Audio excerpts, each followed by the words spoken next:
Welcome to the second hour of American Agenda, where we continue coverage. Hunter Biden found guilty on all 3 federal gun charges. I'm Katrina Zish. I'm Bob Brooks. As always, thank you so much for joining us. A verdict has been reached in the Hunter Biden federal gun charges trial, as we've been discussing. That's right. You're looking live earlier, a video. Hunter Biden and his wife, Melissa Cohen Biden, making their way back into the courthouse for that verdict. Hunter Biden found guilty on all 3 counts, now facing 25 years in prison and fines related to the gun charges. And joining us now to discuss, Florida Congressman and member of the House Oversight Committee, Congressman Byron Donalds. Congressman, thank you so much for joining us here. A busy day, a very quick turnaround with that verdict for Hunter Biden, the jury deliberating for only about a total of 3 hours. I want to get your thoughts on the decision and then also your reaction to President Biden's speech, ironically, at a gun safety event. Well, I mean, first of all, the evidence in this case was overwhelming. I think everybody saw that. Hunter Biden, obviously, you know, he was on drugs, and it's a sad thing for anybody to have to go through, but he did that and he lied on a federal form. I think the overarching thing to take from this is that the Biden family has been involved in a lot of crimes. They've been involved in a lot of things that are highly unethical when Joe Biden has used his power in various positions in our government. And I believe this November, the American people are going to send Joe Biden home so the Biden family cannot take advantage of the American government again, so they can raise and get millions of dollars overseas from businesses, and they can break our laws with impunity and with no repercussions. Congressman, is the DOJ fair? Is that what this proves? No, it doesn't, because you still have a situation where David Weiss, before this entire scandal got blown wide open, David Weiss had actually cut the sweetest deal known to anybody going through the criminal justice system.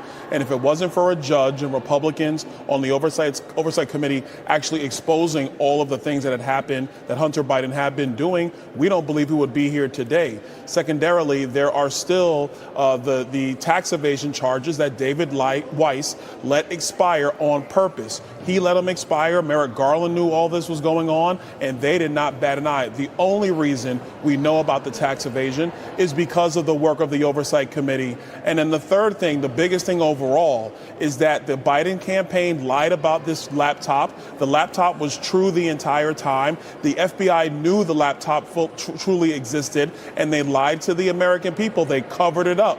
You have Tony Blinken, the Secretary of State, who led 51 intelligence officials to lie to the American people, calling it Russian disinformation. The press covered that up. The media, obviously, you know what they did. Joe Biden's campaign lied to the American people, and the FBI and Main Justice basically acted like there was nothing to see until Hunter Biden had to have his day in court. So we're far from having Main Justice and the FBI cleaned up. Frankly, in this situation, yes, Hunter Biden broke the law and he's been held accountable. Congressman, I want to go back to President Biden's speech just moments ago, again at this gun safety annual event, where he didn't mention Hunter at all. He did not take any questions. That is not a surprise. But he is standing there nationally broadcast talking about tougher restrictions on purchasing guns, illegal purchase of a firearm, hours after his son was convicted on very similar charges. That certainly smacks of hypocrisy. Well, 2 things. One, I think they're trying to send him out there to talk about this to cover up what actually happened in a courtroom in Delaware dealing with his own son. Number 2, you're correct. Hunter Biden broke federal law when it comes to buying firearms. Number 3, if Joe Biden wanted to do this, how come he didn't do it when Nancy Pelosi was Speaker and when Chuck Schumer was Senate Majority Leader?